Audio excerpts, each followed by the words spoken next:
사는 40대 주부입니다. 저희 부부에게는 눈에 넘어도 아프지 않은 딸이 하나 있어요. 남편이 벌이가 나쁘지 않아 어렸을 때부터 아쉬움 없이 키웠죠. 초등학교부터 공립 아닌 사립을 보내고 좋다는 교육은 다 시킬 정도였어요. 그러나 이런 부모의 마음을 아는지 모르는지 아이의 성적은 늘 보통보다 살짝 아래, 공부에 흥미를 보이는 것도 딱히 없어 보였습니다. 속상한 저희 부부는 그래, 어디가 아프다거나 탈선을 해서 속 썩이지 않는 게 어디야. 우리 그냥 우리 딸 건강하게만 키우자 하고 아쉬운 마음을 달래곤 했지요. 하지만 그렇게 딸아이가 한 살 한 살 나이를 먹어 어느덧 중학교에 입학할 나이가 되자 저는 마음이 점점 더 조급해져 왔습니다. 교육열이 적진 않은 동네라 주위에서 보고 듣는 이야기가 있다 보니 지금 공부 습관을 잡아주지 않으면 나중에 고등학교 가서는 더 따라가기 힘들다고 하더라고요. 실제로 벌써부터 좀 벅차 보이기도 했고요. 아예 공부가 아닌 예체능 쪽 재능을 키워주려고 해도 딸 이가 영 흥미를 못 느껴 하기도 했고요. 그래서 저희 부부는 딸 아이에게 하나만 약속해달라고 했죠.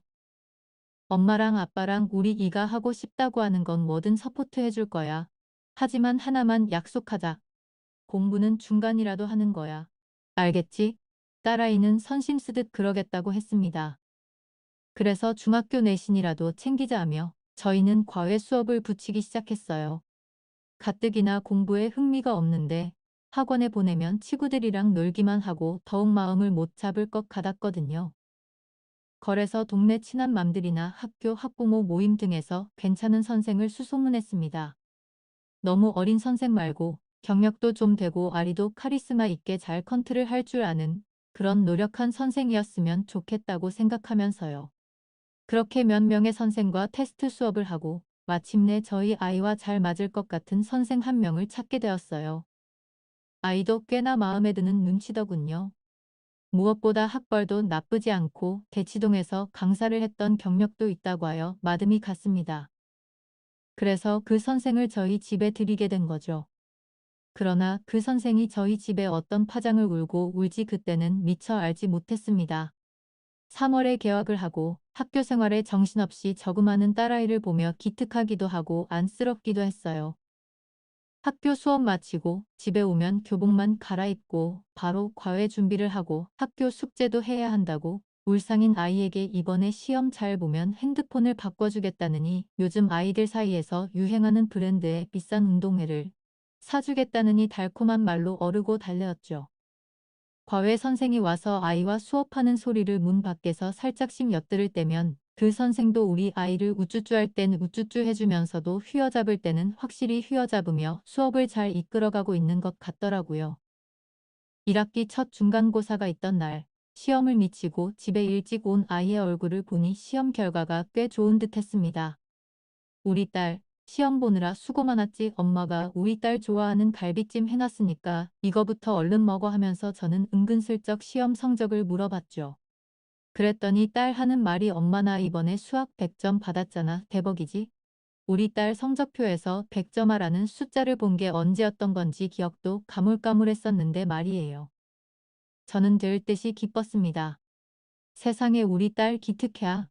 거봐도 안 해서 그렇지 하면 얼마나 잘하는데. 아유 얘 아유가 특해 요거. 그리고 딸은 으쓱해 하더니 이렇게 말했어요. 엄마, 나 지금 하고 있는 수학쌤하고 좀 맞는 것 같아. 솔직히 학교 수업 지루하고 재미없어서 잘 안 들었거든. 근데 이 쌤이 설명해주면 귀에 쏙 들어와서 잘 이해가 돼. 기분이 좋아진 저는 그 다음 달 과외비부터 성의껏 얼마를 더 보내기 시작했습니다. 성적 상승도 성적 상승이지만 딸아이가 공부에 흥미를 갖게 된 더 고마웠거든요. 수학과외 선생은 저보다 한 67살은 어려 보이는 여자였습니다.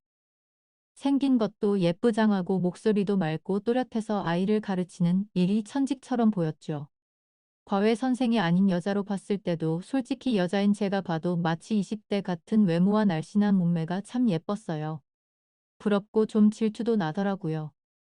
제가 과외비를 얼마씩 더 보내기 시작하니 어느 날 수업 마친 후에 바로 인사치레를 건네며 감사하다고 하더군요. 저는 경우도 바르고 참 사람 깔끔하다 생각하고 넘어갔었죠. 저희 남편의 돈을 좀 괜찮게 버는 대신 일이 능코 뜰 새 없이 바빠요. 이근은 물론이고 주말에고 종종 일 때문에 회사를 나가가도 하고 업무상 미팅도 많은 편이죠. 그래서 저희 부부는 집안 대소사나 아이 교육 같은 문제는 그냥 남편이 저에게 일임하곤 했습니다. 저도 그냥 자잘한 일은 알아서 처리하고 큰 돈 들어가는 일이나 꼭 남편이 있어야 하는 자리에만 부르는 편이고요.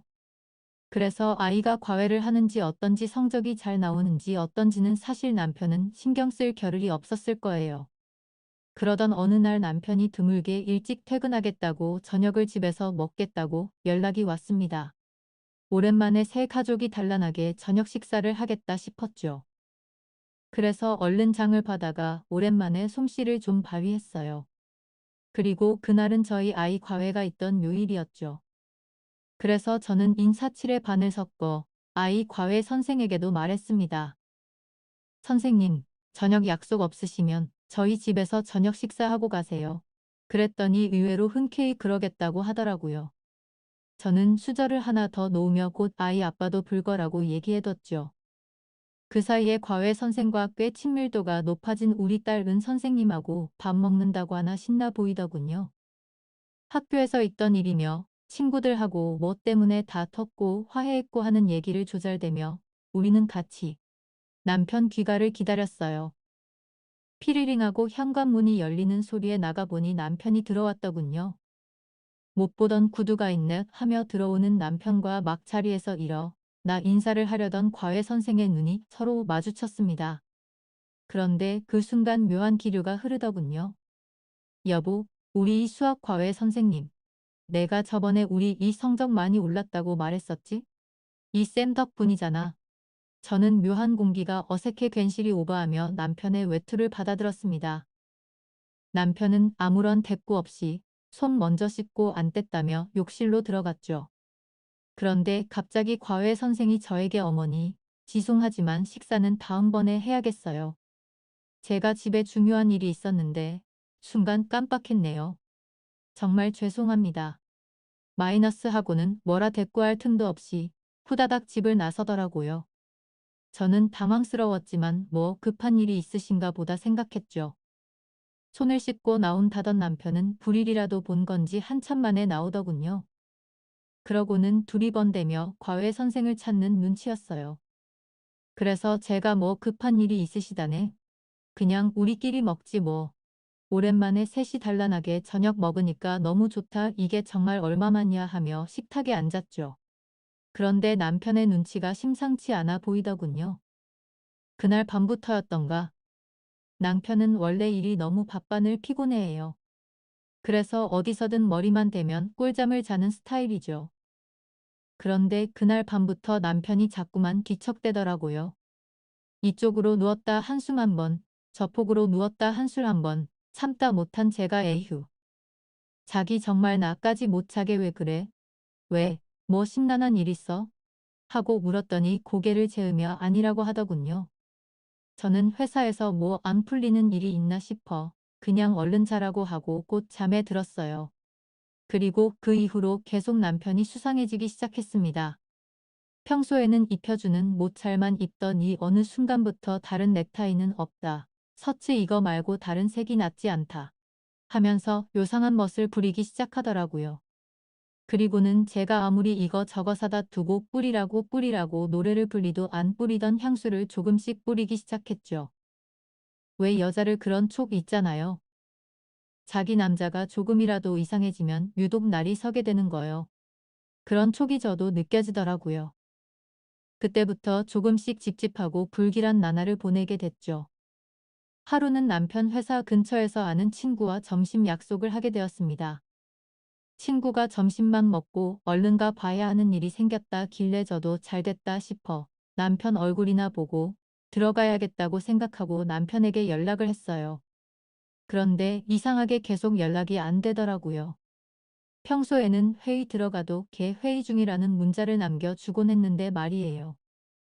어느 날 이상한 분이 들어서 저는 커피를 사들고 남편 사무실에 살짝 들리봐야겠다 싶었습니다.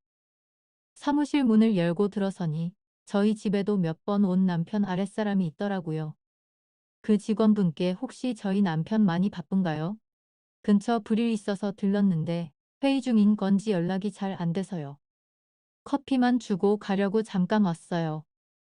했더니 직원분이 부장님 아까 오후 반차 쓰셨는데 혹시 모르셨어요? 하는 게 아니겠어요? 저는 깜짝 놀랐죠. 그리고 오후 반차를 쓸 일이면 회사 일로 바쁜 건 아닌데 왜 연락이 안 되는 건지 의아했습니다. 이후 저는 찝찝함을 가지고 귀가하여 집안일을 마저 했어요. 평소에 남편은 퇴근 시간이 일정치 않고 늘 늦기 때문에 저는 밤늦게까지 기다리지 않고 먼저 잠들곤 했습니다. 하지만 그날은 일부러 늦게까지 잠들지 않고 남편을 기다렸어요. 그리고 자정이 다 되어서야 남편이 들어왔습니다. 자기 오늘따라 피곤해 보이네. 저는 일부리 모르는 척 운을 뗐어요. 남편은 옷을 갈아입으며 늘 그렇지 뭐. 다음 주까지 계속 철야하고 바쁠 거야. 하더니 씻으리 들어갔죠. 저는 점차 불안이 분노로 바뀌게 되었습니다. 뭔지 몰라도 저에게 거짓말을 하고 있는 거니까요. 하지만 뭘 어떻게 해야 할지 방법을 모르겠고 혼란스럽기만 했어요. 만에 하나라도 정말 바람이거나 그런 비슷한 일인 거면 저와 제 딸은 어떻게 해야 하는지 아는 척을 하지 말고 물어야 하는 건지 결혼한 언니들 말로는 남자들 한 번씩 그런 일 생긴다던데 그냥 모르는 척 넘어가야 하는 건지 이런저런 생각이 들었죠. 그리고 시간이 흘리 저희 딸아이 생일이 되었습니다. 좋아하는 한식당에 가서 밥을 먹자며 들뜬 아이에게 심란한 마음을 숨기고 그러자고 약속했죠. 베이커리 케이크 최고라면서 꼭 거기 케이크를 사오라고 신신당부하고 학교에 간 딸아이를 배웅하고 저는 집 거실에 혼자 앉아서 차분히 생각했습니다. 지금까지 모아둔 돈, 남편이 생활비 하라고 준 돈을 좀 살짝씩 따로 빼둔 것, 결혼 전에 직장 생활하며 들었던 남편 모르는 적금. 다 합치면 만일의 상황에 대비할 종잣돈이 될 수는 있을 것 같았어요. 그리고 이런 생각을 하는 제 자신이 슬프고 화가 났죠. 하지만 우물한 기분을 떨치려 일부러 밝고 화려한 옷을 챙겨 입고 딸아이가 부탁한 케이크를 사러 호텔로 갔습니다. 오랜만에 들른 호텔 주차장에 차를 대고 로비로 올라가는데 맞은편에 남편을 닮은 사람이 있는 거예요. 저는 평소에 난시가 좀 있어서 멀리 있는 것들이 잘 초점이 잡히지 않거든요. 하지만 느낌이라는 게 있잖아요. 분명 저희 남편이었죠. 제가 아침에 입며 보낸 양복이 틀림없었습니다. 그리고 저희 남편 옆에는 어떤 여자가 있었죠. 물론 비즈니스 미팅차 호텔에서도 종종 일을 하는 건 알고 있었지만 여자와 단 둘이 호텔 로비를 거닐고 있는 건 누가 봐도 이상하잖아요. 저는 걸음을 재촉하여 로비 반대편으로 갔습니다. 남편과 그 옆에 여자를 자세히 보려고요. 그런데 그 여자는 마스크를 하고 안경을 쓰고 있어 얼굴이 잘 분간되지가 않더라고요. 그저 키가 크고 늘씬하고 긴 머리의 여성이었죠. 저는 남편의 회사 직원들 중 그런 인상차기를 가진 직원이 있었나 기억을 더듬어 봤지만 애초에 남편 회사의 직원들은 거의 대부분이 남자 직원들기도 하고 소수의 여자 직원들은 저렇게 긴 머리가 아니었던 것 같았습니다. 그 둘은 화기애애하게 대화를 나누며 호텔 로비를 빠져나갔습니다. 저는 들의 뒷모습을 끝까지 지켜보며 떨리는 손으로 핸드폰을 집어들었어요. 신호가 계속 갔지만 남편은 전화를 받지 않았습니다. 저는 눈물이 나올 것 같았지만 왠지 지금 울면 정말로 내 탐편이 외도라도 한 걸까봐 그게 사실이 되고 말까봐 꾹 참았어요. 그날 무슨 정신으로 베이커리에서 케이크를 구매했는지 모르겠네요. 아이와 둘이 저녁 식사를 하고 케이크도 불고 선물도 준 기억이 나지만 제 머릿속은 몸통 뒤죽박죽이었습니다. 남편, 그리고 묘령의 여인, 그리고 자꾸만 익숙한 느낀 집에 돌아오니 남편이 와 있더군요. 신나서 생일 선물을 조르는 아이와 몇 마디 주고받더니 남편이 저에게 말을 걸었습니다. 아까 전화했던데 회의 중이라 못 받았어. 무슨 일 있던 거야? 아니야. 제가 심상치 않음을 느낀 남편은 아이에게 생일 선물 대신이라며 용돈을 쥐어방에 들여보낸 후 제 눈치를 살피며 다가왔어요. 요즘 이래저래 바빠. 알잖아 당신도. 우리 회사 나 없으면 안 돌아가는 거. 오늘 이 생일인 거 알았는데 딱 어제까지 알았는데 오늘 까먹었다. 미안해. 하며 은근슬쩍 제 옆구리를 찔러왔죠. 저는 남편의 손길이 닿는 순간 소름이 끼쳤습니다. 그래서 저도 모르게 그 손을 탁 쳐내고 말았어요. 순간 저희 사이에 당황스러운 기류가 흘렀죠. 저도 제 행동이 본능적으로 나온 것이라 저에게 놀랐고요. 그런 것 때문이 아니야. 그냥 요즘 아니야. 아무것도 씻어. 피곤하겠다. 저는 여기서 제가 알고 있는 걸 다 말하지 말아야겠다는 생각이 들었어요. 어설프게 제가 가진 패를 다 내놨는데 남편이 작정하고 속이려 들면 저는 속을 수밖에 없겠다는 생각이 들었기 때문이었죠. 그리고 저에게 한번 어설프게 들킨 남편이 더욱 철저하게 뭐든 숨기기 시작할 거란 것도 어력이 예상했던 것 같아요. 제 눈치를 좀 더 살피던 남편은 아무 말 없이 욕실로 들어가더라고요. 그런데 그 순간 제가 화장대 앞에 앉아 거울 너머로 본 장면이 있었습니다. 그건 바로 옷을 벗고 갈아입을 속옷을 챙기는 척하며 핸드폰을 손에 쥐고 욕실에 들어가는 남편이었죠. 저는 더 이상 저만의 착각이나 이상한 편집 증세가 아니라는 걸 확신했습니다. 한 번도 핸드폰을 들고 목실로 들어가 본 적 없는, 아니 평소에는 퇴근하고 나서 핸드폰 들여다 보기 싫다며 어디다 내팽개쳐 두기 일쑤였던 남편이었거든요. 그 장면을 보고 나니 오히려 마음이 차분해지기 시작했어요. 이제 결정적인 증거만을 기다려야겠다. 생각하며 속에서 칼을 갈기 시작했죠. 그 주 금요일 남편이 저에게 자기 용돈용 신용카드를 건네며 말하더군요. 여보, 요즘 좀 내내가 미안했어. 이걸로 이랑 호캉스라도 다녀와. 맛있는 것도 시켜 먹고 못도 한 벌 사 있지 그래. 저는 아무 말 없이 카드를 받아들었습니다. 그리고 주말 아침이 되자 저희 딸아이를 깨워 준비시킨 후 남편에게 다녀오겠다고 아무렇지 않은 얼굴로 인사를 하고 집을 나셨어요. 호텔에 도착해서 체크인 후 딸에게 수영장에서 놀고 있으라고 한 뒤 저는 다시 차키키를 들었죠. 분명 오늘 저와 딸이 없는 집에 남편의 내연녀가 올 것 같다는 불길한 예감이 들었거든요. 저는 제 예감이 틀리기를 기도하며 집으로 운전하는 내내 그 생각만 했습니다. 집 현관문 앞에 서서 문에 귀를 대보았어요. 아무런 소리도 안 들리더군요. 그리고 조심스레 현관문을 열었습니다. 그리고 제 눈에 보이는 건 바로 여자 구두였어요. 물론 제 구두가 아니었죠. 저는 몰 것이 오고야 말았구나 생각했습니다. 조심스레 신발을 벗고 집 안으로 들어서니 어디에서인지 말소리가 들리더라고요. 귀를 기울여 보니 그건 말소리라기보다 아주 높고 가느다란 마치 고양이 울음소리 같은 여의 신음소리였어요. 저는 최대한 차분해지려 노력하며 핸드폰을 손에 꼭 쥐었습니다. 여차하면 녹음이나 동영상 촬영을 해야지 하는 생각이 그 정신없는 와중에도 들었거든요. 소리의 출처를 따라 집 안을 걷는데 도착한 곳은 제 딸아이의 방이었습니다. 저는 설마 하며 조심스레 문고리를 잡았어요. 지금 이 문고리를 여는 순간 이제 다시는 그 전으로 돌아갈 수 없겠구나 하는 생각이 들었죠. 그리고 문고리를 잡고 문을 여는 순간 제 눈을 믿을 수가 없었습니다. 제 눈에 보인 것은 저희 딸아이의 수학과의 선생과 그 위에 폭에 져 있는 남편의 모습이었어요. 제가 문을 연 것도 모르고 둘은 정신없이 엉켜 서로의 몸 구석구석을 어루만지고 있더군요. 저는 손에 들고 있던 핸드폰으로 둘의 모습을 찍었습니다. 동영상이 녹화되는 소리에 그제서야 저를 발견한 남편과 과외 선생은 소스라치게 놀랐죠. 여보, 저는 그 순간 오히려 차분해지더군요.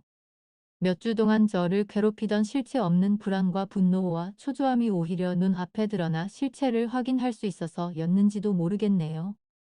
남편은 허둥지둥 옷을 마저 입고는 제 앞에 무릎을 꿇었습니다.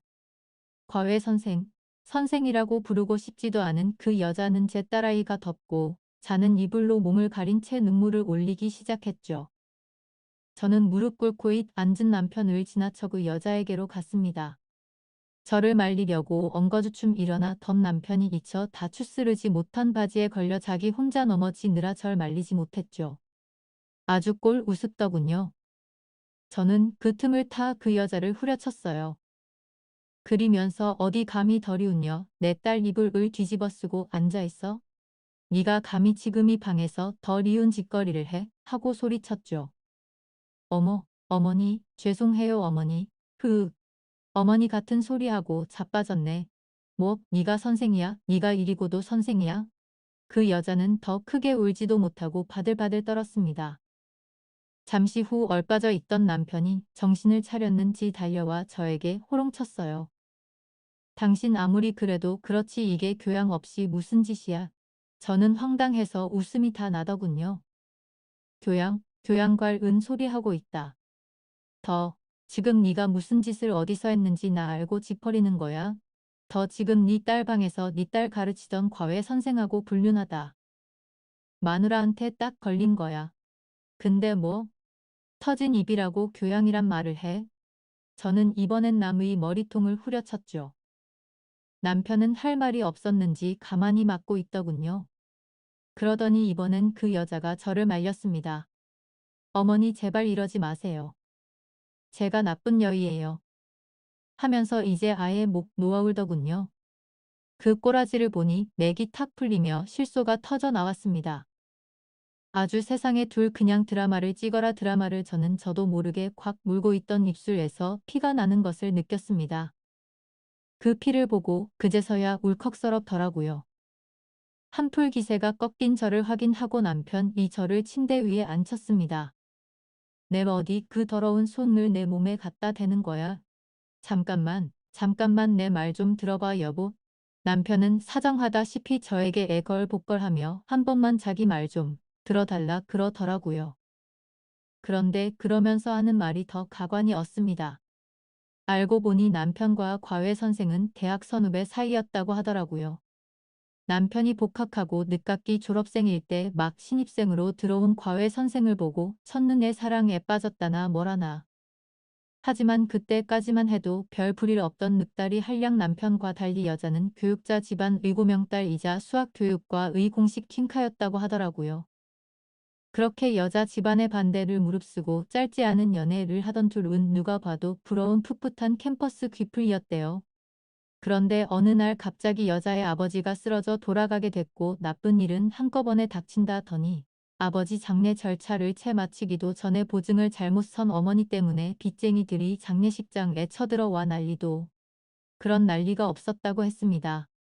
그리고 여자는 여기저기 친척들에게 돈을 빌려서 그 빚을 해결하느라 그 이후로는 학교도 제대로 못 나오게 된 것었죠. 여기까지 물에 구구절절한 히스토리를 들고 나니 갑자기 힘이 빠지더군요. 마치 둘의 애절한 사랑에 제가 방해꾼이 된 기분마저 들었어요. 도대체 사랑이 뭐라고 그 어릴 적에 잠깐 만난 풋사랑이 뭐라고 와이프며 아이까지 안 보일 정도로 눈이 횟가닥 도는 건지 싶더라고요. 저는 일단 주방에 가서 찬물을 한 잔 받아 원샷했습니다. 그리고 다시 물고 있는 그 둘에게 가 말했어요. 일단 둘 다 못 입어 꼴 보기 싫으니까. 눈물 콧물 울짜내던 둘은 착하게 제 말을 듣고 못을 입더군요. 아주 웃기지도 않았어요. 그리고 이제 내가 하는 말 잘 들어. 나 이거 절대로 그냥 안 넘어가. 너네가 전에 연인이었는 어쨌든 지금은 넌 그냥 내 남편. 이 아빠고 던 그냥 내 연녀 상간녀일 뿐이야. 둘은 아무 말도 못하고 고개를 푹 숙이고 제 말을 들더군요. 저는 계속해서 말을 이어나갔어요. 지금 내 손에 들린 핸드폰에 너네 짓 다 고스란히 찍혔어. 더는 이 동네 사교육계 얼마나 좁은지도 알지. 앞으로 밥줄 영원히 끊기게 할 수 있어다. 내 말 알아들어? 여자가 또 다시 즉 하고 울더니 고개를 끄덕였죠. 그리고 저는 남편에게도 말했습니다. 나 얼마가 들든 얼마나 걸리는 변호사 사서 당신하고 이혼 소송할 수도 있어. 당신 어머님 아버님 우리 이 끔찍하게 생각하는 어르신들 뒷목 잡고 넘어가게 할 수도 있단 얘기야. 그리고 당신 회사 찾아가서 미친처럼 이 동영상 뿌려댈 수도 있어. 나한테 지금 무서운 거? 아무것도 없어. 남편은 손으로 얼굴을 쓸어내리더니 한숨을 쉬며 방바닥만 쳐다보고 있었죠. 이제부터 내가 하는 말 잘 들어. 너네 둘이부터 먹고 싶으면 그렇게 해. 대신 넌 쟤 나한테 네가 버는 돈의 10원 한 장까지 싹 다 갖다 바치고 맨몸으로 저녁 만나는 거야. 더 어디 그럴 수 있나 보자. 그리자 남편은 다시 방바닥에 내려와 무릎을 꿇더니 저에게 말하더군요. 여보, 이 엄마, 내가 정말 잘못했어. 잠깐 쳤었나 봐. 아니 나 그냥 너무 오랜만에 만나서 좀 반가웠던 것뿐인데 다신 안 그렇게, 응? 한 번만 봐줘봐 주라 여보하며 제 가랑이를 붙잡고 늘어지더라고요. 그 모습에 여자는 적지 않게 놀란 눈치였습니다. 그리고는 슬금슬금 일어나더니 제이 집에서 나가더라고요. 그리고 그 후로 저는 입이 가벼운 동네 엄마를 몇몇에게 그 여자에 대한 안 좋은 이야기를 살짝 올렸습니다. 애들 가르치는 실력도 별로고 그것보다 문제인 건 손버릇이 안 좋아 집에 있는 물건을 훔치기도 했다고요. 그 이후로 그 여자는 최소한 저희 지역 사교육계에는 다시는 발을 못 불리게 됐죠. 어느 날부터 갑자기 연락이 닿지 않는 과외 선생님에게 서운해하고 아쉬워하던 아이도 어느 순간 포기하고 혼자 공부하기 시작하더라고요. 처음 공부 습관 들이기가 힘들었을 뿐이지 공부 머리 자체는 나쁘지 않았던 모양인지 어렵지 않게 목표하던 대학에도 합격했고요. 그리고 그날 이후로 남편은 제가 한숨이라도 쉬면 제 발바닥이라도 핥을 기세로 납작 엎드려 지내고 있습니다. 그날의 상처가 아예 없던 일처럼 사라지지는 않겠지만 저는 지금이 삶도 나쁘지는 않다고 생각하며 살고 있어요.